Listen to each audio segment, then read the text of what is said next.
For 35 years she couldn't go into the barn. Her husband forbade it. But after his funeral, she broke her promise. What she saw inside made her fall to her knees. Subscribe and write where you're watching this video from. The old house stood like a stubborn memory on the edge of the prairie, where the winds of Nebraska swept the fields bare and the sky stretched endlessly in all directions. It wasn't much to look at: a modest, single-story home with peeling white paint, a creaky porch, and a crooked mailbox that had long since lost its battle with gravity. But to Lynette Brooks, it had been a beginning, a quieter life, a chance to build something real with a man who promised her more than words ever could. She had come from Atlanta years ago, trading rush-hour traffic, spreadsheets, and small apartments for soil and silence. The transition had been jarring at first. The vastness of the landscape made her feel small, and the quiet pressed in on her like something physical. But over time, she came to see the house as a place where roots could grow, even if nothing else had. And at the heart of that stillness stood Jonathan. Jonathan Brooks was a man of few words. Tall, square-shouldered, with hands that looked permanently stained by grease and oil, he spent his days fixing engines at the Sinclair station 15 miles out. He wasn't affectionate in the way Lynette had once imagined love might look. There were no long speeches, no dramatic gestures, but he was steady, solid. The kind of man who remembered to check the tires before a road trip, who never raised his voice, who looked you in the eye when he said he'd be home by 7, and then was. Their relationship had unfolded slowly, with the kind of patience neither had known they were capable of. There were no whirlwind romances or candlelit surprises, only routines: morning coffee on the porch, shared glances over the dinner table, her hand on his shoulder when his back acted up. A life built on small things. But there was one part of that life that remained firmly out of reach. Behind the house, past the overgrown garden beds and rusted water barrel, stood an old barn. It wasn't large, just a weather-worn structure with warped wooden boards and a roof that sagged on one side. The padlock on the front door was newer than the barn itself, a shiny brass thing that always caught the sun. Lynette had never seen the key. She remembered the first time she asked about it. They had just moved in. She was still getting used to the creaks in the floorboards and the way the wind moaned through the window panes at night. She had pointed toward the barn with a curious smile, already imagining how they might fix it up, maybe turn it into a studio or a guest space. But Jonathan's response had stopped her. "I'd rather you didn't go in there," he'd said without looking at her. "It's not safe. A lot of old equipment, nails, broken tools." She'd laughed, thinking he was teasing her, but when she looked at him again, she saw that he wasn't. His face was neutral, but his tone left no room for argument. That was the first time she heard the door close between them. Not a real door, not one you could see or touch, but one that existed nonetheless. At first, she didn't think much of it. Men liked their space, she told herself, and if he needed a place to tinker or to be alone, she could understand. Everyone had secrets, little corners of themselves they didn't share. But as the years passed, the barn became more than just a forbidden space. It became a question that lived in the back of her mind, always unanswered. She noticed things, little things. The way he would sometimes disappear late at night, slipping out the back door with a flashlight and returning 15-20 minutes later. He never explained, and she never asked. Not at first. Then there were the packages, oddly shaped boxes delivered once or twice a year, always addressed to him, always tucked under his arm and taken straight to the barn. She never saw their contents. When she mentioned it, he'd shrug. Just tools, he'd say, or stuff for work. And that would be the end of it. One afternoon, about 6 years into their marriage, she walked around the side of the barn and tried to peer through the window. The glass was cloudy with age and dust, but she pressed her face to it anyway, shading her eyes with one hand. She could make out vague shapes, shelves maybe, or a workbench, but nothing definitive. The darkness inside was absolute, like the place didn't want to be seen. After that, she stopped trying. She told herself that she was being silly, that she trusted him, and she did most days, but the barn stayed with her, like a word on the tip of her tongue she could never quite remember. They kept to their routine. She worked part-time at the town library. He kept his job at the station. On Sundays, they went to church, then stopped for pie at the diner. No one looking in would have guessed that a locked door could create so much silence between two people who loved each other. Still, the door remained locked, and over time, her curiosity turned into something else. Not suspicion. She didn't think he was hiding something awful. Not another woman. Not a secret addiction. It was something deeper. Something older than even their marriage. Something that belonged to him before she ever did. Sometimes she imagined what it might be. A shrine to a lost love, a collection of letters he couldn't bear to throw away. Maybe something darker, guilt he carried from before they met. But no matter how wild the theories became, they always ended the same way, with her standing outside the door, hand on the latch, unable to go further. One night, they sat on the porch, watching the sky turn violet behind the cornfields. The air smelled of earth and dry grass. She turned to him and asked, not for the first time, "Why won't you let me see it?" He didn't answer right away. He sipped his beer, the glass bottle sweating in the heat, and stared out into the distance. "It's just not something I'm ready to share," he finally said. "Maybe not ever." She wanted to ask more, wanted to press, but there was a finality in his voice that kept her quiet. He wasn't angry. He wasn't hiding in the way liars hide. He was protecting something. She just didn't know what. Over the years, they tried and failed to have children. Fertility tests, specialists in Omaha, hopeful calendars, and dashed expectations. The grief came in waves, mostly unspoken. They stopped talking about it altogether. Instead, they let the silence grow, like ivy climbing the side of the house, creeping into corners, finding cracks. And still the barn stood, always in her line of sight. A presence that loomed larger than its size. She began to avoid looking at it altogether. It felt like betrayal. One morning, she found herself standing in front of it again. She hadn't meant to walk there. Her feet had brought her like they knew the way. She touched the padlock gently, as if it might respond to kindness. It didn't. It was cold and hard in her hand. The smell of old wood and time surrounded her. She closed her eyes and let herself wonder, for just a moment, what secrets could be so precious, so painful, that even love couldn't open the door. That night, as they sat down to dinner, she noticed something different in Jonathan's face. He looked tired in a way she hadn't seen before, not the tiredness of work or weather, but something deeper, something that came from inside. "Are you okay?" she asked. He nodded but didn't speak. She let it go. She always did, but something was changing. The silence was growing heavier. The barn was no longer just a mystery. It had become a wall, and she didn't know how much longer she could live with it. The summer after Lynette turned 36 was hotter than any she remembered.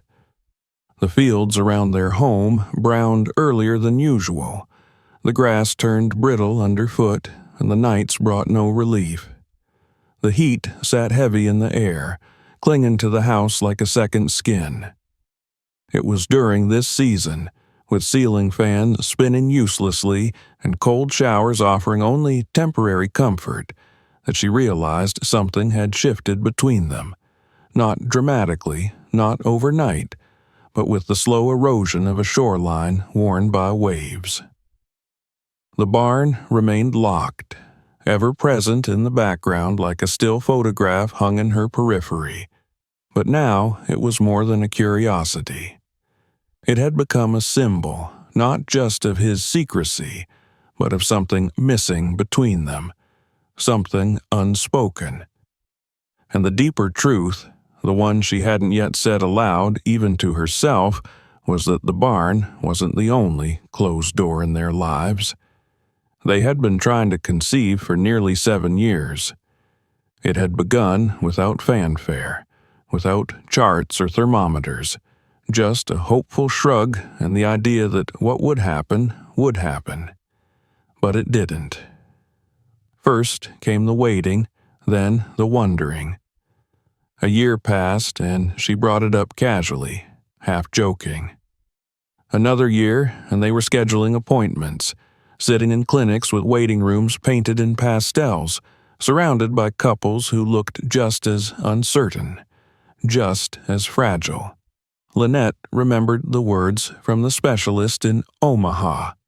Unexplained infertility, they had said, as though that were any kind of answer. Nothing was technically wrong with either of them, yet month after month ended the same way, with absence. No plus signs, no second lines, no late-night celebrations or whispered news, just silence. She bore it quietly at first, convincing herself that their time would come. But as the years trickled by, she began to feel defective, as though her body were betraying some ancient promise it was supposed to fulfill.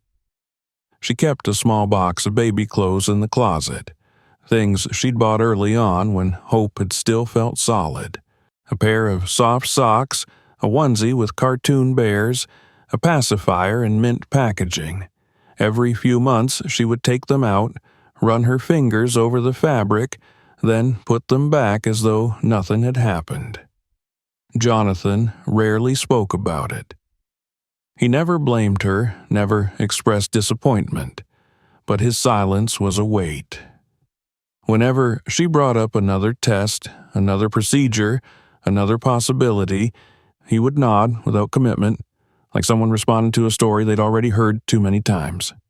He went to the appointments, he filled out the forms, but emotionally he remained just out of reach, like the barn itself. She longed for more than just agreement.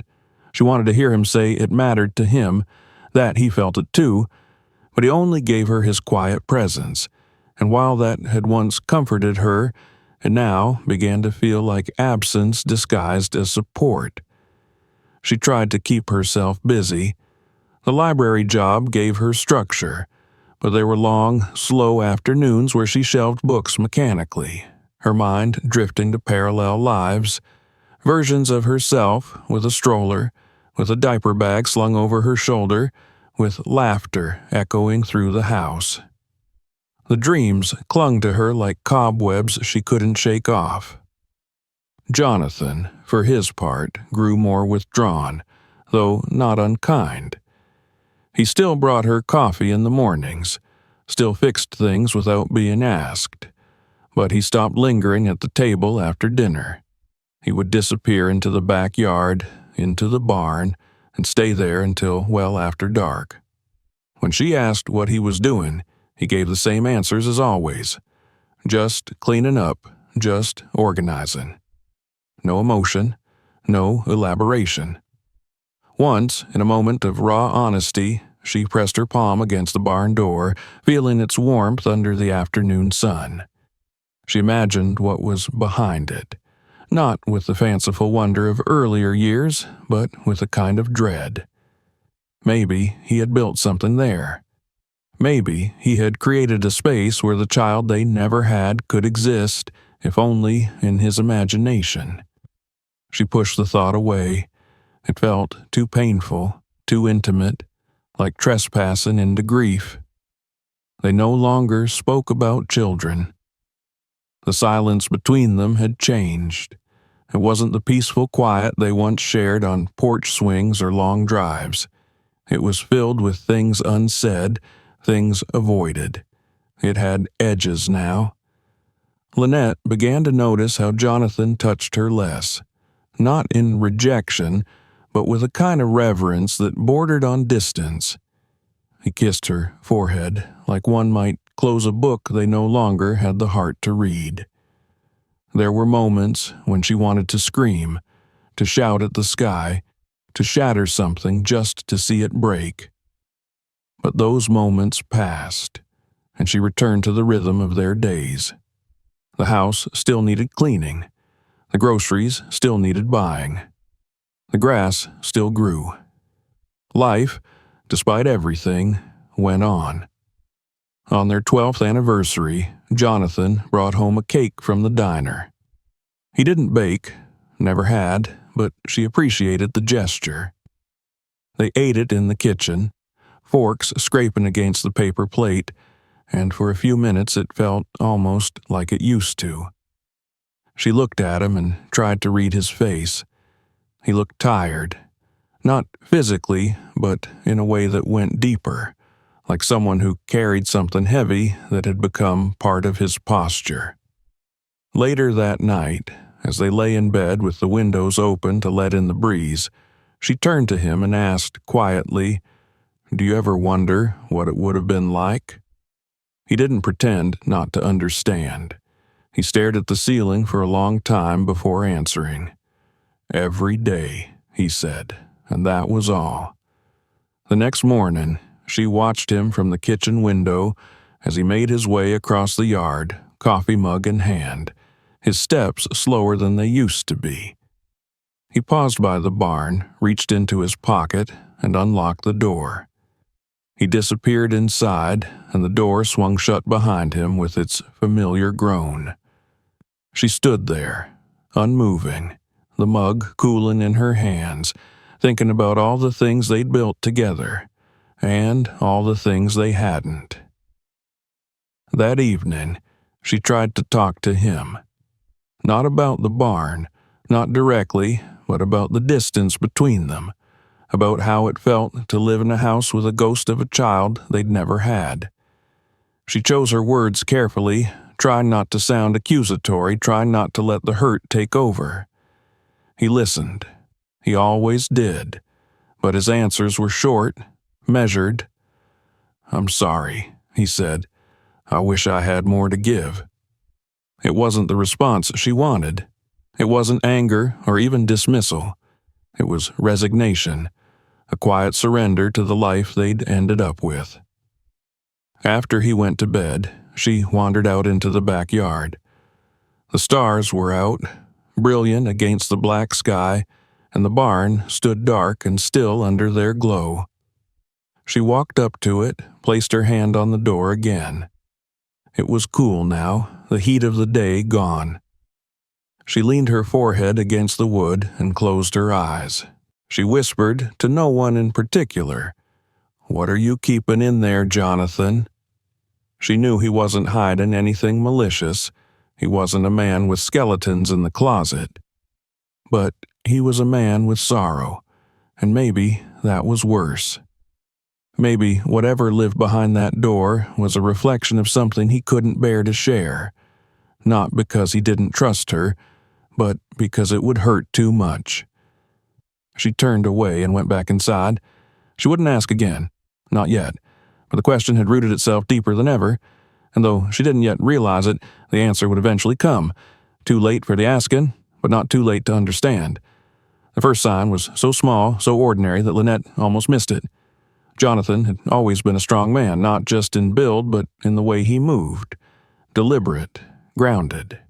He climbed ladders without hesitation, lifted toolboxes with ease, and worked from sunup to sundown with barely a complaint.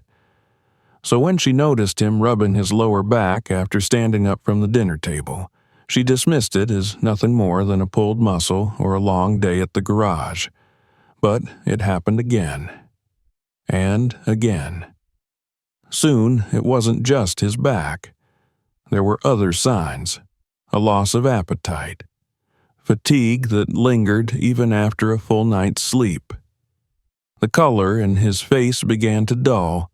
His steps lost their confident rhythm, and sometimes when he thought she wasn't looking, he winced at sudden pains that gripped him mid-motion.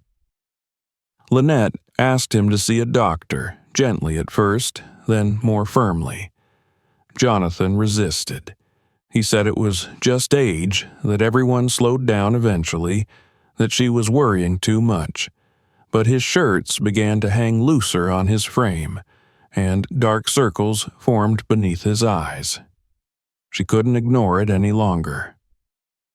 One afternoon, she made the appointment herself. When she told him, he didn't argue. That frightened her more than anything. They drove to Lincoln 2 days later. The waiting room at the clinic was sterile and cold despite the cheery artwork on the walls. Lynette filled out the forms while Jonathan sat silently beside her, his hands folded in his lap. When the nurse called his name, he gave her a small nod and followed her down the hall without looking back.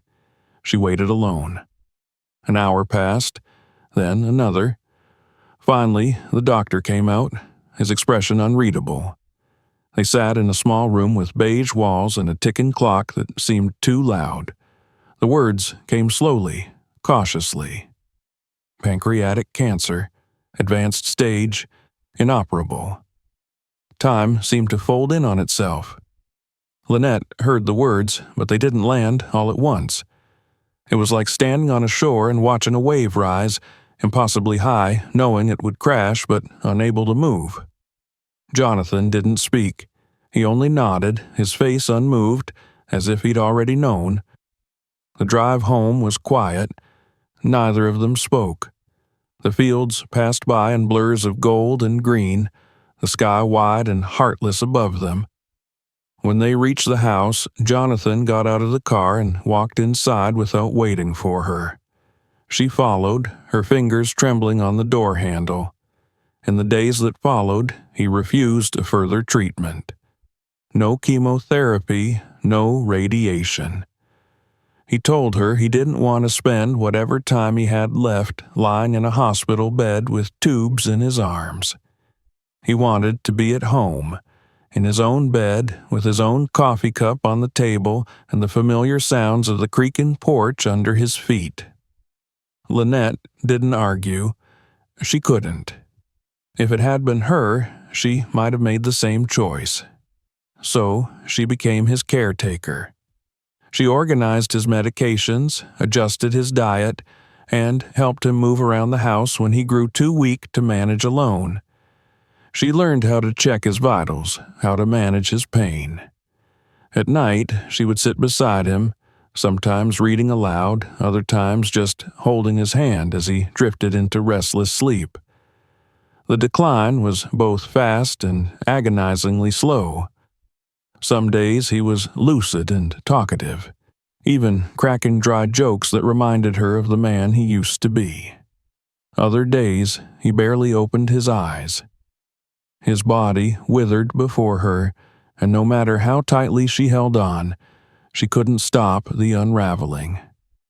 It was during one of the better days, if such a thing could exist, that he brought up the barn again.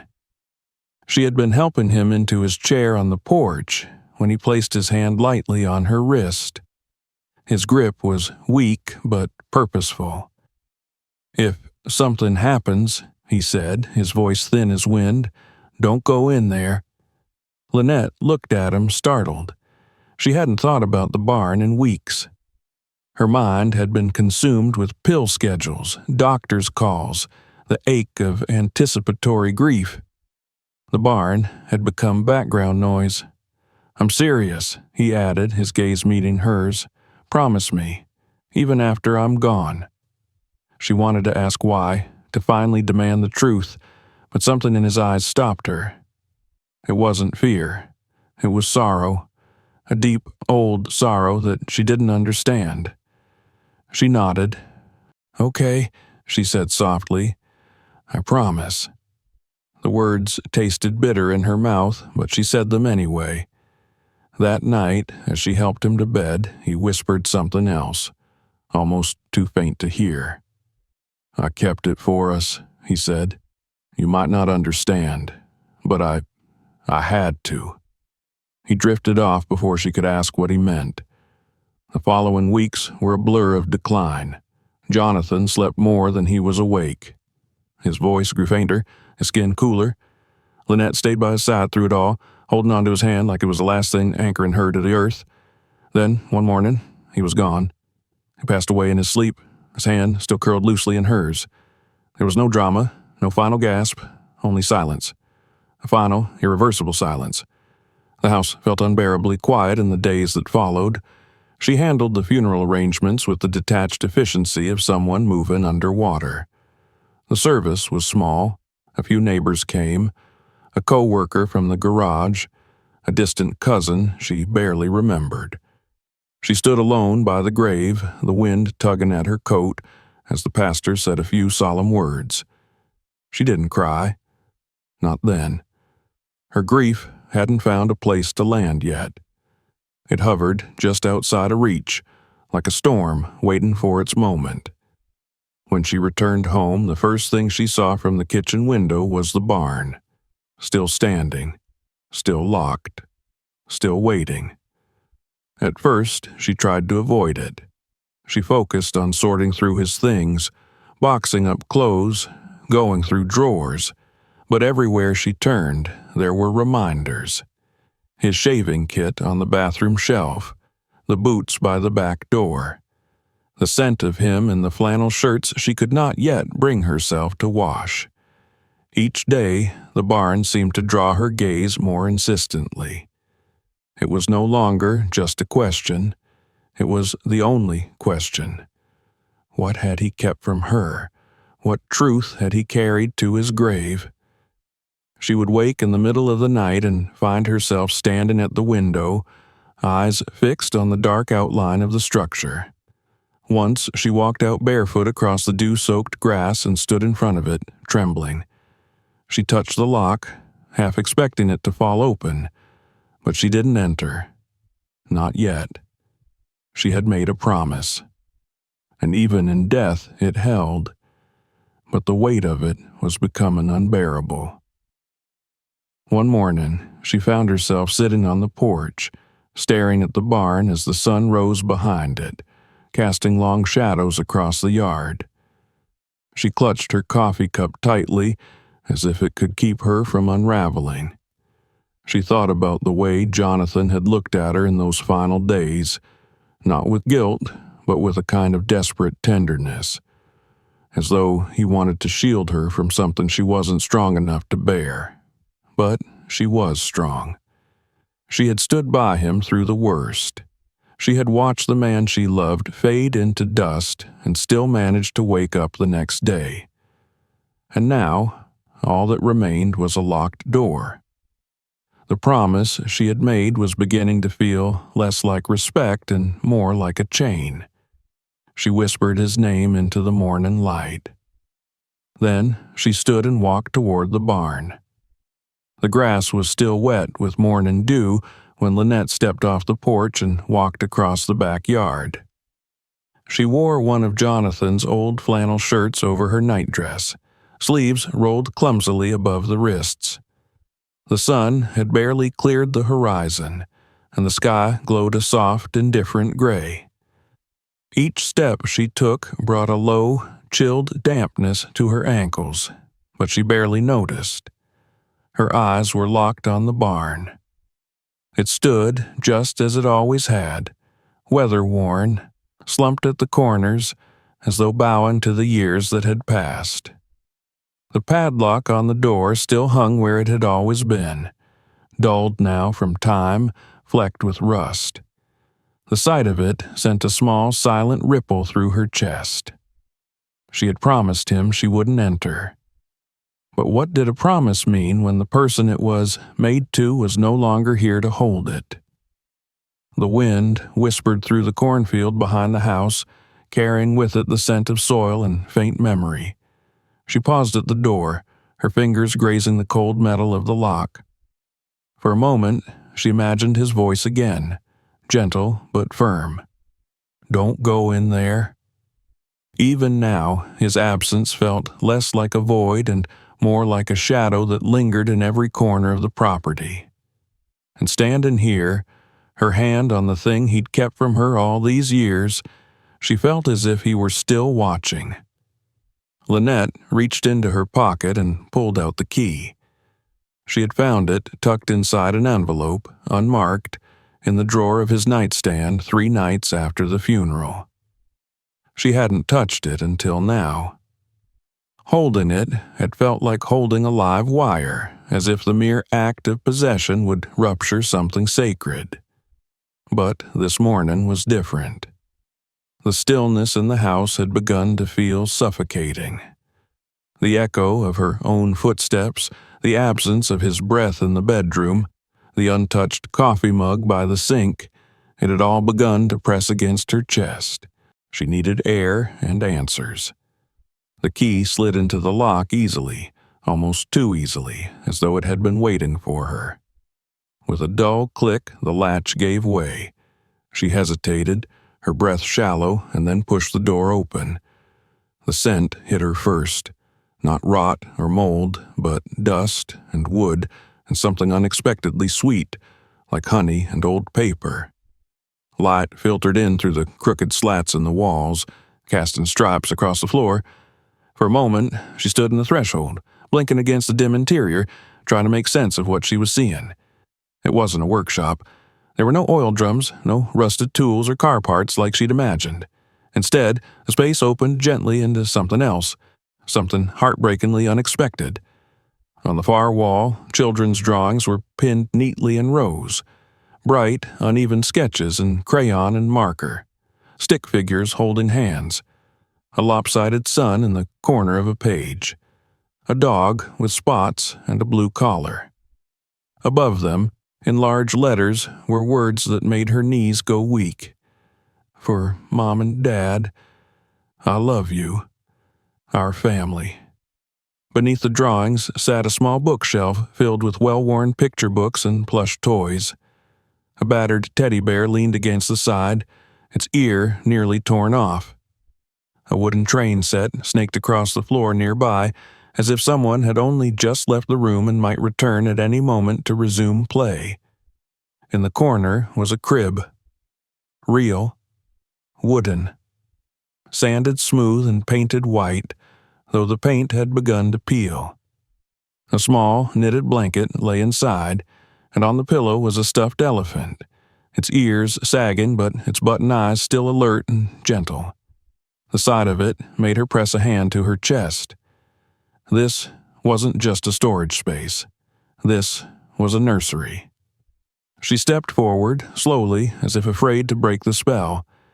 Each footstep stirred the dust, sending it swirling in thin tendrils. The air was warm, settled, familiar.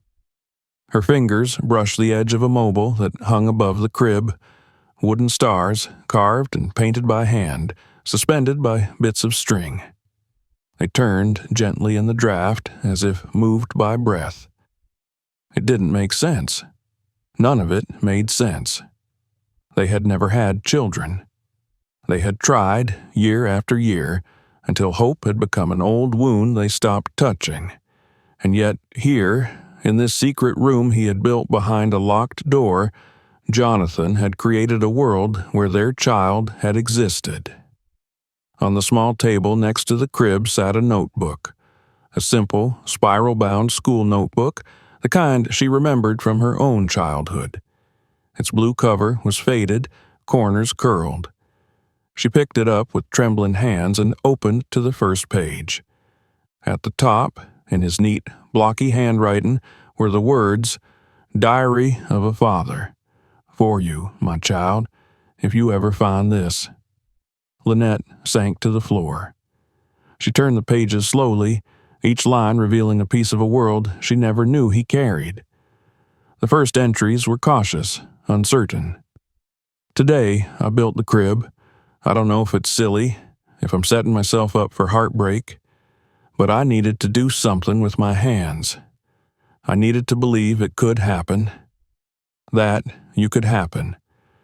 Your mother doesn't know. I don't think she'd understand. I don't think I even understand.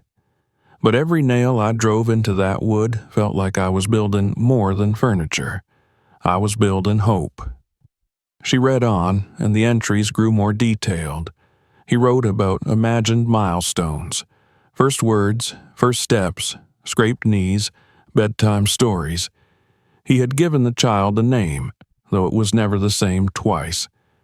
Sometimes it was Ben, sometimes Grace, sometimes just you. He wrote about the joy he felt just thinking about being a father, and the ache that came each time reality reminded him that it might never happen. I bought the elephant today. He has kind eyes. He'll guard your dreams, little one. I watched your mother planting sunflowers today. She looked tired. I wanted to tell her I still believe, but the words caught in my throat. So I came here and wrote them instead. Some days I swear I can hear your laughter. I know it's crazy, but it keeps me going. Lynette closed the notebook, her hands shaking. She looked around the room again and saw it with new eyes. Every object, every carefully placed toy and drawing was a testament to his quiet, unspoken grief, and to his love. Deep, patient, unwavering. He hadn't kept her out of the barn to punish her or to hide something dark. He had done it to protect the dream he built when life gave them no other option. A dream too fragile to survive outside these four walls. A sob escaped her, sharp and sudden. She pressed her forehead against the edge of the crib, her tears soaking into the old wood. The grief she had buried for years came rushing out all at once. Grief for the child they never had, for the man who had carried the weight of that loss alone, and for the woman she had been, blind to the depth of his sorrow. She sat there for hours. The sun rose higher, warming the roof of the barn, and the dust began to glow in the light. She didn't move. She didn't need to. For the first time since his death, she felt like she was in his presence again. Eventually, she stood and wiped her face. She walked slowly around the room, touching everything, each toy, each book, each piece of the life he had imagined for them. This place, once forbidden, had become sacred. She left the barn door open when she walked out. The wind picked up slightly, rustling the pages of the notebook she had left on the table, and though the space was empty, it no longer felt abandoned. It felt alive. For days after discovering the barn, Lynette drifted through the house like a sleepwalker. The world outside kept moving. Neighbors mowed their lawns, trucks rumbled down the country roads, the town's grocery store shelves shifted subtly with the change of season. But inside her world, time had collapsed. She had found the epicenter of Jonathan's silence, the place where all the words he never said had gathered like rain in a hidden well, and now they echoed in her mind with painful clarity. She returned to the barn each morning, sometimes with coffee, sometimes with trembling hands and an ache in her chest that refused to leave.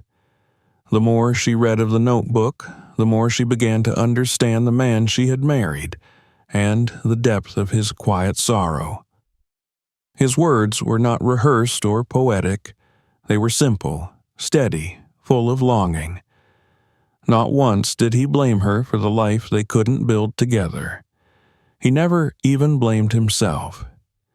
Instead, he used the diary as a way to speak to someone who had never existed, but was loved all the same. She read passages about how he had chosen the crib's design, wanting something sturdy but soft-edged, because he imagined their child would chew on the rails. About the nights he snuck out while she was asleep to work on the drawings he tacked on the walls, pretending they had been done by little hands and not his own. About the bear he rescued from a thrift store bin, the picture books he bought in secret, the quilt he tried to stitch himself before giving up and ordering one online. One page stood out more than any other. It was written shakily, the pen strokes faint and uneven. You won't know me, not really. But I knew you, every inch of you, even though I never saw your face. I knew your laugh. I heard it in the wind. I knew the feel of your hand, because sometimes I imagined you gripping my finger as I carried you across the yard. I knew the weight of you asleep against my chest, even though that weight was made only of memory and air. You were mine, even if just in here. And I'm sorry, so sorry that I couldn't make you real. There was no signature, just the date, scribbled almost illegibly, just a few weeks before the cancer had taken him. Lynette closed the notebook with a quiet reverence, as if she were sealing a prayer. Her fingertips lingered on the cover, and for the first time in years, she did not feel alone in her grief. It was shared now, carried in every corner of the barn, in every dust-covered toy and penciled drawing. Jonathan had not merely escaped to this place. He had survived here, built something enduring out of the void they had both silently carried. Memories began to stitch themselves together in her mind, moments that had once seemed small and inconsequential but now flickered with new meaning. She remembered the first time he brought home a large, plain cardboard box without explanation. She had asked what it was, and he had smiled a tired smile and said, "Just something for the garage." She remembered how late at night he would lie beside her with his eyes open, unmoving, breathing slowly as if holding back some storm.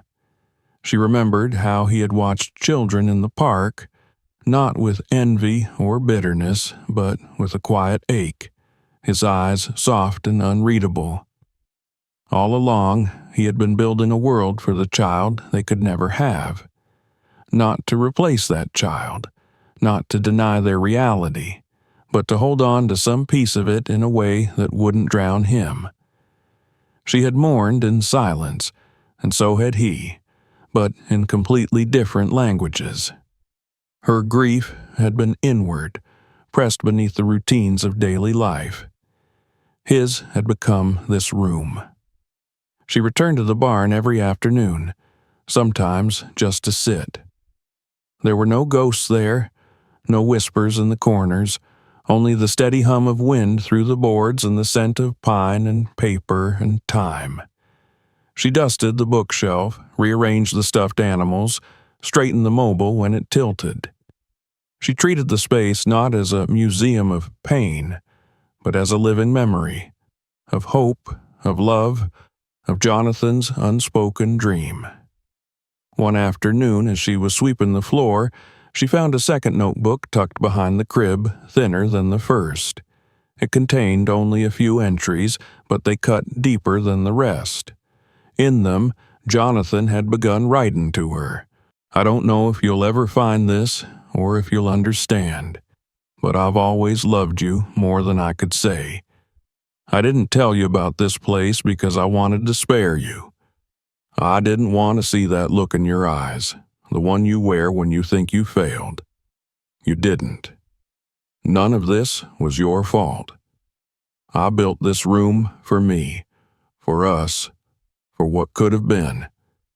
If you're reading this, then I'm gone, and I'm sorry for the things I didn't say." Lynette read the entry slowly, tears streaking silently down her cheeks, blurring the words until they swam in waves of ink. She held the notebook against her chest, her heart aching with a strange, unexpected blend of sorrow and peace. He had loved her, not just in the way he'd shown, with acts and steadiness, but in ways he had buried so deeply that only now, in his absence, had they been unearthed. She began bringing pieces of her own memory into the space.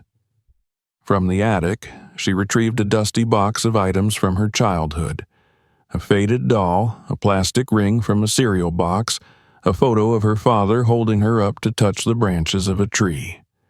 She placed them gently among Jonathan's objects side by side. It was no longer just his dream. It was becoming something shared. The neighbors began to notice a change. Mrs. Fenton, who lived 3 houses down, waved with a brighter smile when Lynette passed by. The librarian at the town branch asked if she was interested in helping with the new children's story hour. Even the cashier at the grocery store commented that she looked more herself again. It wasn't joy that they saw, not exactly. It was presence. Lynette had returned from wherever grief had taken her. Not whole, not yet, but mending. Each evening, she returned to the barn to write. She picked up where Jonathan had left off, using the same notebooks, the same careful handwriting. She wrote to the child they never had, told stories about the life they might have lived, described the days as they were now, quiet, healing, full of gentle echoes. Sometimes she imagined Jonathan reading over her shoulder, nodding in that calm way of his, as if to say, "Yes, that's right. Keep going."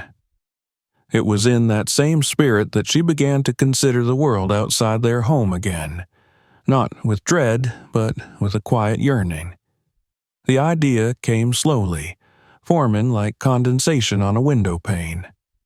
Maybe there were other children out there, not hers by blood, but in need of what Jonathan had tried to give, not to fill the space left behind, but to honor the dream that had once lived in secret. She began researching local foster programs, looking into volunteer opportunities at group homes. She wasn't ready to make a decision, not yet, but she was ready to think about it, and that was a start. The barn, once a place of solitude and secrecy, had become a sanctuary. She hung soft curtains over the windows, let more light in. She replaced the flickering bulb with a warmer lamp. She began reading aloud from the picture books on the shelf, not because anyone was there to listen, but because it felt right. Because sound, gentle, loving sound, belonged in that space now. Jonathan had not been a father in the traditional sense, but he had loved as one, had hoped as one, had grieved as one. And in those pages, in those hand-carved stars and scribbled drawings, he had become one. That was the truth Lynette carried with her now, not the tragedy of what they had lost, but the quiet triumph of the love they had managed to keep alive, even when life had said no. She stepped out of the barn one evening, the air cool against her skin, the last golden light stretching long across the field. Behind her, the wind rustled the mobile gently. Ahead, the world waited. The days grew longer as spring gave way to summer. Sunlight lingered past dinner, casting warm amber hues over the fields and filtering through the gauzy curtains Lynette had hung in the barn's windows. The house remained quiet, but the quiet no longer felt heavy. It was no longer an absence, no longer the echo of something lost.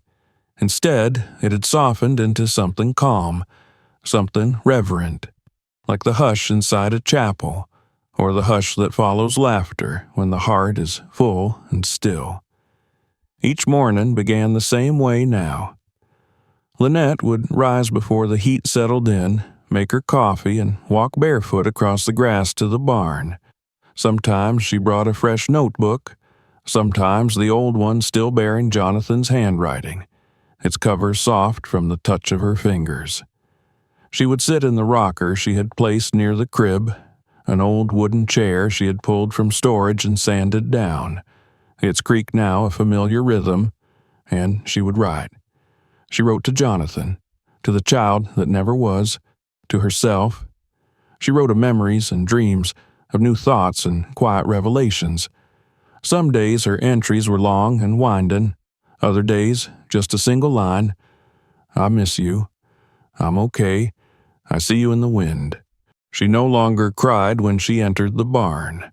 The grief, still present, had woven itself into her daily rituals, a constant undercurrent that no longer overwhelmed her.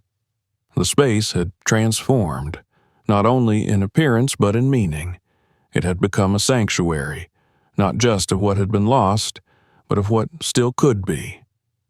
The community, once a blur outside her window, began to pull her back into itself. It started small. At the farmer's market, a mother with 2 toddlers asked if Lynette could help hold her baby while she wrangled a cart of produce. Lynette said yes, almost without thinking, and as the small weight settled in her arms, she felt the stir of something quiet and powerful beneath her ribs, not pain, but readiness. At the library, the director asked if she would be willing to host a children's story hour during the summer. The last volunteer had moved away, and the program needed someone warm, someone steady. Lynette hesitated for only a moment before agreeing.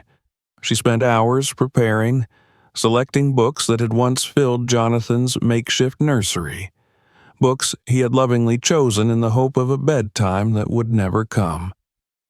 The first session was nerve-wracking. Her voice trembled slightly as she read, but the children listened with wide eyes and open faces.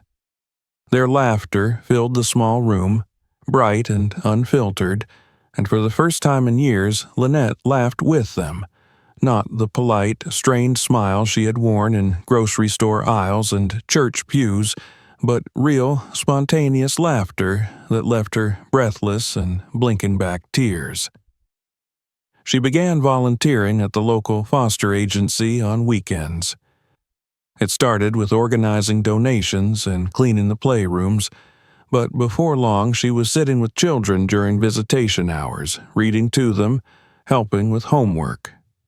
Some of them were quiet and guarded, others wild and unfiltered. All of them were hungry for something: attention, safety, understanding. Lynette gave what she could, and in return they gave her moments of connection, of unexpected grace.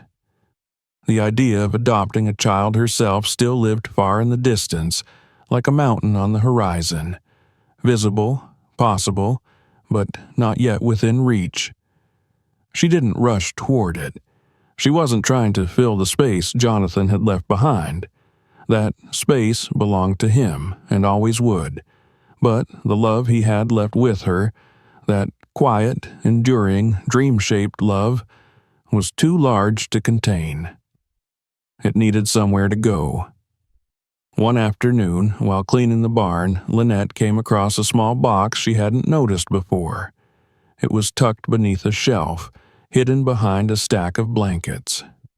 Inside were slips of folded paper, dozens of them, each one marked with a child's imagined name. Some were common: Emma, Jack, Lily; others unusual, whimsical, clearly born of hope and fantasy: Cypress, Halo, Orion. On the back of each slip Jonathan had written traits: strong laugh, loves stars, curious and brave. It was as if he had conjured 1,000 versions of the child he would never meet, given each one a name, a personality, a life. Lynette spread them out on the rug, touching each one with gentle fingers. She wept quietly, not from pain, but from the sheer beauty of it, of how much space one heart could hold. She gathered the slips into a glass jar and placed it on the shelf next to the books. A tribute, a constellation of the children they had never met, but who had existed for them nonetheless. That evening, she made her way back to the house just as the sun began to lower, casting long golden beams across the prairie.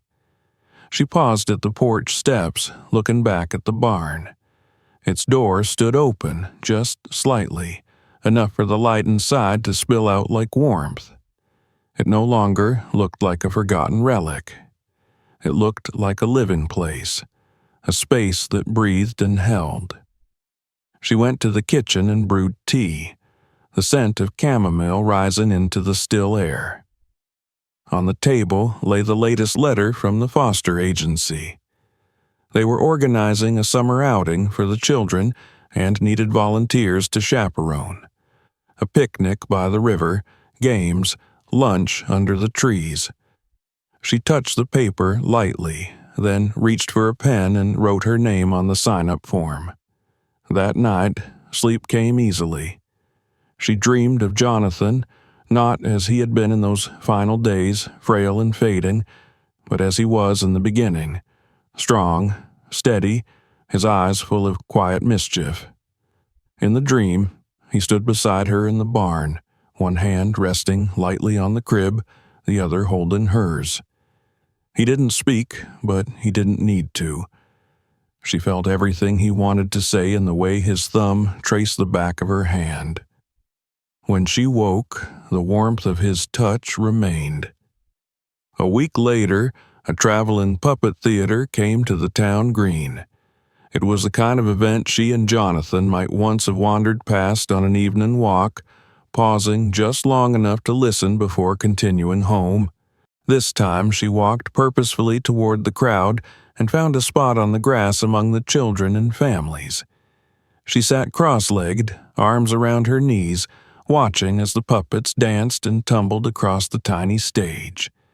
The children around her squealed with laughter, their voices rising in delight. And then, as if pulled by an invisible thread, one small child, barefoot, tousle-haired, left his group and climbed into her lap without a word. He leaned back against her, as though it were the most natural thing in the world. Lynette didn't move. She simply wrapped her arms around him and watched the show. In that moment, something shifted inside her, not suddenly, not explosively, but like a door that had long been closed creaking slowly open. She didn't know who the boy was. She didn't need to. What she felt wasn't replacement or recovery. It was presence. It was light. When the show ended, the child ran back to his group without looking back. Lynette remained on the grass for a long time, her hands resting quietly in her lap, her eyes on the stage as the puppeteers began to pack away their world. That night, she returned to the barn as the sky deepened into violet.